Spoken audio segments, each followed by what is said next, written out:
Welcome back, Fleur community. I hope you're all well and having an incredible day as always. And it's been quite a week for the Fleur community. I just want to say a big thank you to all of those who managed to stick around and weather out the storm, because it has been some tough times, a lot of anticipation for F assets and many of the other protocols, but it seems like we're getting really close now.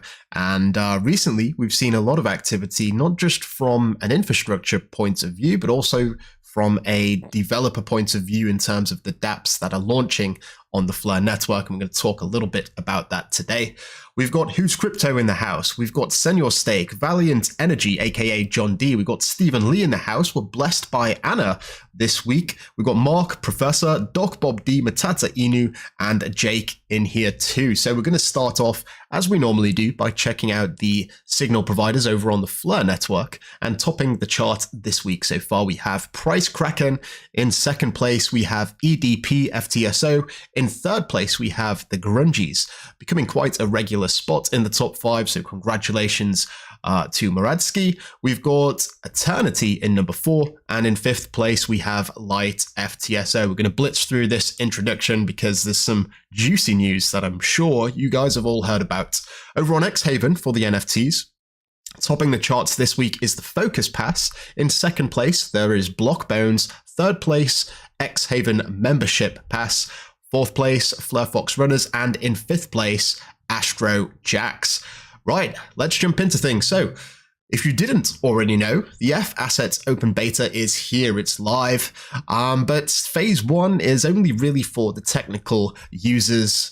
That's because you're using a CLI, which is a command line interface, so you need some technical knowledge to be able to interact with this system. But don't worry, because Phase 2 is starting soon. I know that's your favorite word here, everyone in the community. Soon, very ambiguous, but who knows? I'm hoping it's just around the corner.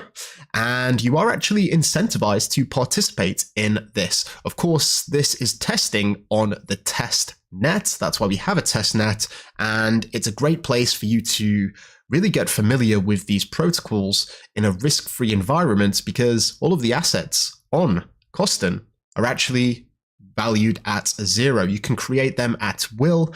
It holds no value, which means that there's no risk for you to poke things and press buttons. And just on a bit of a side note here, this is really important for the developers, because your testing and participation allows them to analyze what's been happening behind the scenes and monitor anything and sort of fix anything that may come up. And that, I guess, essentially expedites the process of it coming to Songbird, which is going to be the next, network for this to launch on.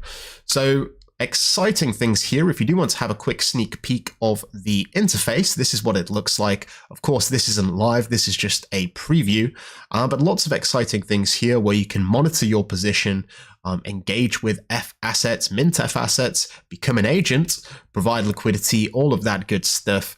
And yeah, we've got all this to look forward to. And of course, Hugo has coined the term ship everything, which means that we're going to see faster updates on Fleur in regards to the FTSO. That's the update which we're going to talk about in just a second. And we also have the Layer Cake protocol going live this year, and obviously F assets. And these are all things that are going to be launching on all networks. So when Hugo said ship everything, he means not just for Songbird, but right through the environment stack, let's say. if you do want to get more information on F assets, you can check out the Flare.network website here. It talks about it in a little bit more detail. As we mentioned before, the open beta is just for more technical users. So you're going to have to basically download a repository on GitHub and use the command line interface, as I said, to interact with the various smart contracts. Phase 2 is for everyone. This is a sneak peek of the dashboard, which I just showed you a second ago. And yeah, stay tuned. I'll keep you posted on this as and when more information becomes available, as always. So don't forget to subscribe if you haven't already. Very nice transition there.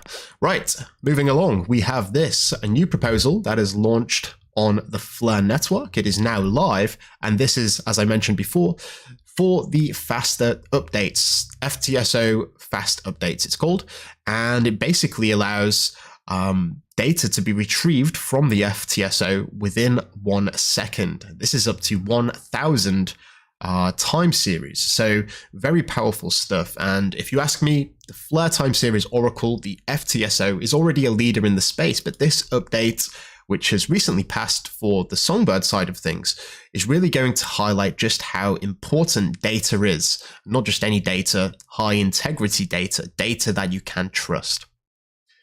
It's quite a big announcement here coming from Scepter. And they today launched Scepter, what do we call it? We call it liquid staking. So I want to talk a little bit about this in more detail, but they launched today and they did have a cap of 90 million and they reached it very recently. So this was all within 12 hours. In fact, I think it's maybe closer to 10 hours since they went live. 90 million FLR has been staked by them, and 90 million worth of FLR has been used as a liquid staking derivative token, that being SFLR. And I want to talk about what this actually means. Liquid staking. So what this is actually, I guess to summarize, it's a service that Scepter are offering for people that want to stake but want to retain their ability to participate within the network. And what do I mean by that? I'm talking about various decentralized applications. Maybe it's DeFi, maybe it's purchasing NFTs or whatever it may be. You're not actually staking, right? You're giving your FLR to Scepter, who stake on your behalf and distribute the rewards to the holders of their staking token, SFLR, based on how much you own and how much they receive. Now, there is a 10% fee associated with this, but it allows you to get the benefits of staking while still retaining the ability to participate within the ecosystem. So it's very important. You're not actually staking with that token. Only the FLR token can be staked. They're staking on your behalf and forwarding you the rewards in exchange for a fee so that you can use their token, which is essentially a derivative of FLR, in various applications. So something to note. And there also is a 2-week unlock period. That's also something that you need to consider. BlazeSwap have added them to, or SFLR, to their standard list. So if you are using BlazeSwap, you can expect to find that very easily without having to input the token ID. And yes, regarding staking, if you didn't already know, if you've been staking for a while now over on the P chain, staking rewards became available today. These are obviously every 2 weeks. So definitely claim them if you haven't already. Moving on to some DeFi news here. We was talking with Hugo. This was in the ecosystem call, along with folks from Clearpool and Hex Trust 2. And this was a really great conversation, something that I was very intrigued about. USDX, which is the first native stablecoin issued on the Flare network. Of course, there is EUSDT, but that is actually a bridged version of Tether and not natively issued on the network. This is actually going to be really interesting because there's a lot of opportunity here for people who may be interested in holding a stablecoin while still retaining the ability to earn a yield. USDX is a stablecoin that's backed by US treasuries, and they offer a yield. And currently this is about 4%, I believe, and it fluctuates over time. But there is also an additional incentive, and that is a plus 4% APY paid in FLR. Their USDX T-Pool, the total locked value over on the Flare network, skyrocketed to $11 million. And I believe Hex Trust actually have 580 million assets under management, if I'm not mistaken. And yes, this is 11 million already. Very new concept, and I guess it's the tokenization of a real-world asset, that being a treasury, a US Treasury bill, and in the form of a stablecoin. So as I said before, just holding the stablecoin can net you currently around 8%. Now, this particular yield on the USDX is dependent on the T-bill rate, so that's something to consider, but I believe the Flare APY side of things is constant.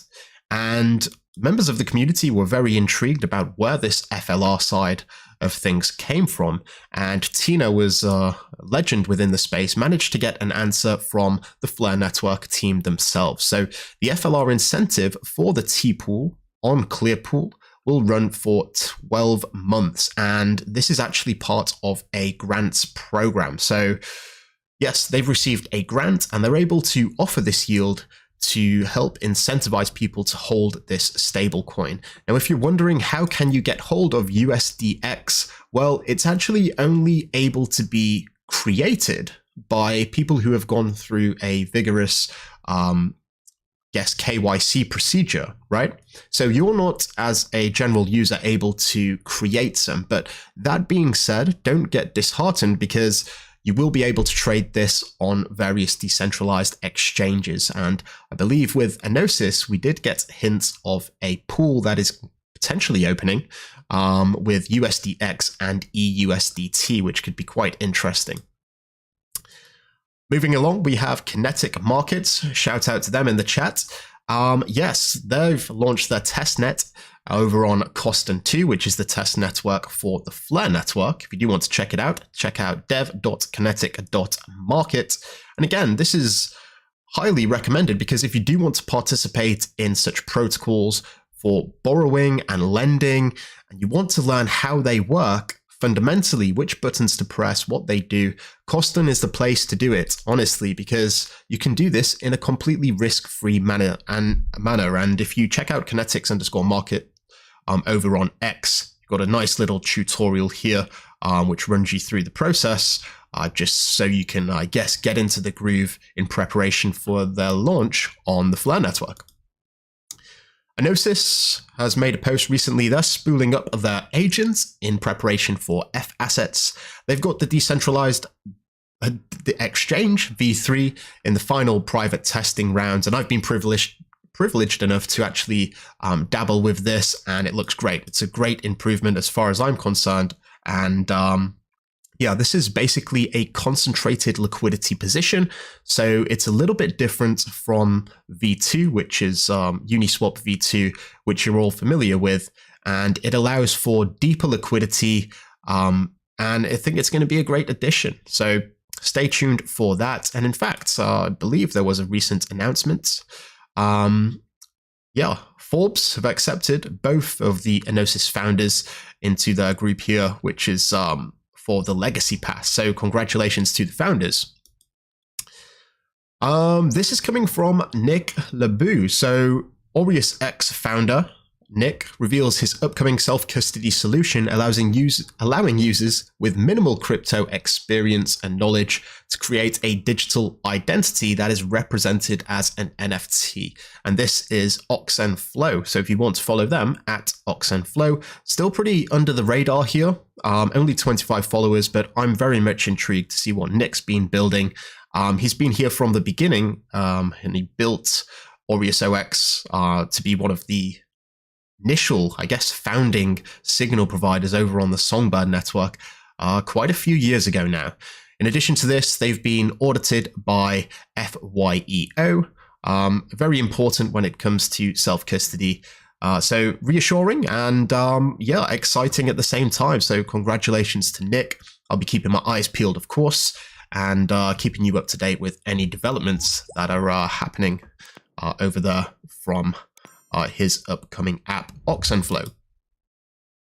This is from Magnet. If you didn't know, this is founded by Jake, also the founder of Uppercent. They've partnered with Fleur and basically offering Magnetic the ability to receive extensive support in financial, marketing, technology, and ecosystem growth areas. So yeah, just something I've got my eye on. Congratulations to them. We're going to move over to the NFT side of things, and this is Block and Bonez, the project that I've been building for since the start of the year, and it almost feels like yesterday since we launched, but we did launch over in December of last year, and we have rocketed to become the top-selling NFT collection on the Fleur network of all time. So I want to thank everyone that supported this project. I'm incredibly proud of how far we've come, the development rate, and there's a lot of exciting things to look forward to in the future. We're going to end not 2023 or 4, but Q2, sorry, with a bang. So Bonez staking, this has already gone live, where you can accumulate the BNZ token and basically stake without having to stake. It's basically a way that you can earn rewards just for holding the NFT, and they're claimable every single block. We've got the torso traits, which are, they've just been revealed, but also they're going to be, unlocked in the very near future. There's some quite good ones here.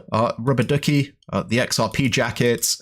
I don't know, there's a lot there. Dog tags, nice little maid outfits, whatever you're into. But these are going to be opened via the trade crates. So, of course, this is a new concept that was, new to the Fleur network at least. The ability to create an NFT that you love. Basically, you buy the traits and you fuse them to your Block and Bonez NFT. So dynamic traits on the Fleur network for the very first time. And these crates are going to be opened, randomly selecting you one of these various torso traits, which you can fuse to your Block and Bonez NFT. And of course, the rarer NFTs that you have, the more rewards that you can get, because there is rarity-based rewards in addition to the ongoing airdrop.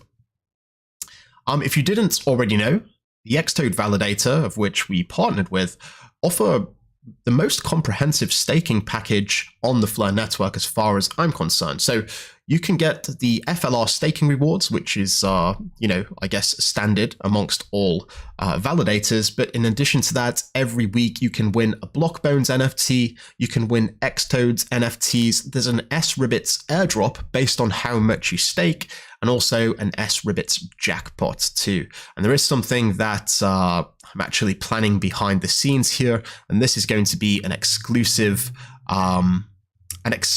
trait for those who stake with xToads. And I'm not going to tell you when the snapshot is, but it is in, upcoming. It's not happened yet, but I'm going to think of something pretty special here for this particular trait, and it's going to be airdropped secretly without anyone knowing to all those who are staking during the snapshot.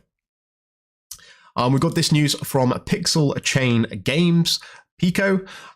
They're getting closer and closer to their card game. I'm pretty excited for this, and I love the pixelated style.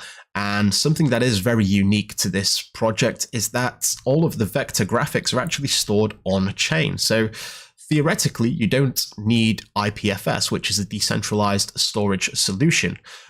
This would take custom integration for, wallets and decentralized apps and explorers and NFT marketplaces. But I really love the concept that the data for the NFT, or the visual data at least, is stored within the metadata. But thinking about it now that I said that, the actual metadata needs to be hosted on IPFS. So maybe I'll poke some holes in that theory in the near future. Moving on to Songbird. We did see the upgrade of FTSO, which is passed very recently on March the 5th. And yes, so basically what this means right now is that there's going to be a few changes. Rewards for the Songbird delegation will be split 50-50 between the data providers who are running the old FTSO version and the upgraded version. The FTSO reward epochs are 1 week from the previous version of 3.5. Sorry, let me play that back. Pull that back, DJ. FTSO rewards are 1 week for the previous version and 3.5 days for the upgraded FTSO. So this is bringing the Songbird network in alignment with the Flare network, 2 epochs every week. So that's something that you need to know about, and yeah, something to consider when you are making your delegation choices. I want to end here with some optimism. This is from Santiago, who is building out xDeFi, and he's got quite a level head. And this is his prediction for the FLR price moving forward. So he's saying that 20 cents to 60 cents this cycle is, well, that's his opinion, with $1 to $3 next cycle. And obviously cycles lasting approximately, 4 or 5 years maybe. Might surprise to the upside if demand for FLR explodes by agents collateralizing F assets and users realize the value of DeFi products being built, such as xDeFi and of course kinetic markets too. And I think the F assets comment is particularly intriguing because we know that in order to mint F assets, there needs to be sufficient collateral in the form of FLR. And of course, there is going to be other assets backing that. And I believe one of them, or I guess a huge one of them, will be USDX or XUSD from Hex. So yeah, interesting stuff. Before we wrap up here, I do want to just let you know or remind you that the Flare drop is upcoming pretty close now, just around the corner, 3 days time. The 9th of June is the next Flare drop. And of course, we're not even halfway through yet. We've got airdrops coming until early 2026. So if you're here, if you're new to the community, just bear that in mind. You're not late to the party. I honestly feel like we're really just warming up here. There's a lot of innovation happening on the Flare network. There's a lot to look forward to by the end of this year. And I think the party is really yet to get started. But I'm very grateful for you all that are watching right now, here to join me along this incredible journey. It's been a long time already, but yeah, I think we've got a bright future ahead. And of course, I'll be here to sort of showcase any of the new technologies that are happening with demonstrations, all of that good stuff. So yeah, stay tuned. If you are interested in having a good old chinwag over in the Flare community Discord, I believe there is a link in the description. You can scroll right down to the bottom and we have these weekly talks over in the community stage. We're going to be there for maybe a good hour or so. So I hope you can make it, but if not, do have yourself an incredible week. And again, thank you all so much for watching. Don't forget to like and subscribe if you're yet to do so. And until next time, I'm out.